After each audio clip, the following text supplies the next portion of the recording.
Hey, this is Mickey3193 and this is just a quick video. Not so much an update on the board, how it's going, just a couple of ideas that I'm playing with, or an idea that I'm playing with for building to go on the board. I've got myself back on the table now, so I'm not sat on the floor. But got the room sorted out and tired a bit. That's me DeLorean that I'm still working on. Got 20 some issues there to get built up.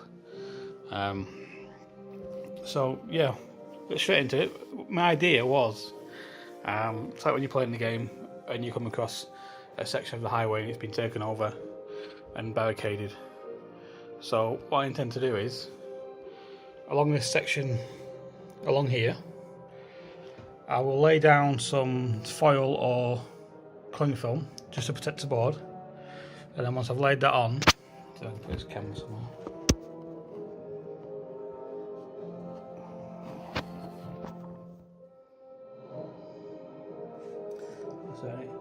Once I've got it laid down, got these timber beads. I'll use these basically that way I can measure them to make the outside of the building. So the main part will run along here, and then I will cut them to make the uprights to the outside of the building, if that makes sense. And I mean, I need to do it on the board because otherwise if I just do it on a flat surface it wouldn't work. This way, if I make it to the shape of the board where it needs to dip, they can sit lower. Where it goes higher, obviously they will sit higher. And I'll probably, rather than just go straight to the bottom, I might use a bit of hot glue against the foil, which won't stick to the foil, to make a little foot, a dirt foot if you will, which I'm going to grass tufts to and stuff. Then once I've built an initial framework, I'll use stuff like this.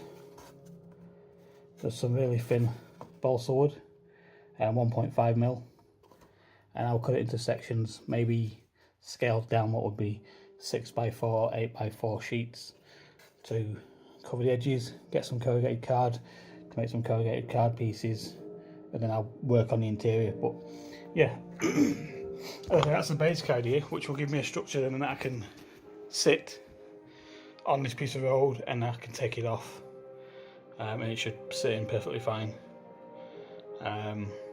as like a raider settlement, a mutant settlement. So yeah, like I say, it was just a quick idea. I mentioned yesterday as well, this car, this will be getting put onto, I will spray it up. I'll probably use the salt effect to rust it up, but what I did, I've done it so it's got flat tyres. Obviously it would have been better with no tyres whatsoever. So it sat there and the tyres were flat, but what I did was I got a saucepan, heated the saucepan up, and then just sat it in the saucepan for a minute, just kept an eye on it, and then as soon as it was done, just chucked it under some cold water, and you can see it's flattened all the tyres underneath with the heat. It's perfectly fine. If it's non-stick saucepan, it's not going to stick to your saucepan. You just got to keep an eye on it, don't leave it, because it doesn't take long at all. So yeah, that's it for the moment. I'm going to try and work on that tonight if I can. Finally got my workstation sorted back out. Give it a nice lick of paint. Gone for a Vault Blue with a little neon light around it. Been spraying up some bolt action tanks today, a Stewart and a Sherman 75. But yeah, as I say, for now, that's that. Just a quick couple of ideas. Anyone got any ideas for me? Throw them at me. I'll see what I can do. If anyone out there knows the scaling as to whether 28mm buildings will work, or if they're too small, please let us know. And as always, I'll say thanks for watching and see you again soon. If you like the video, give it a thumbs up and see you later.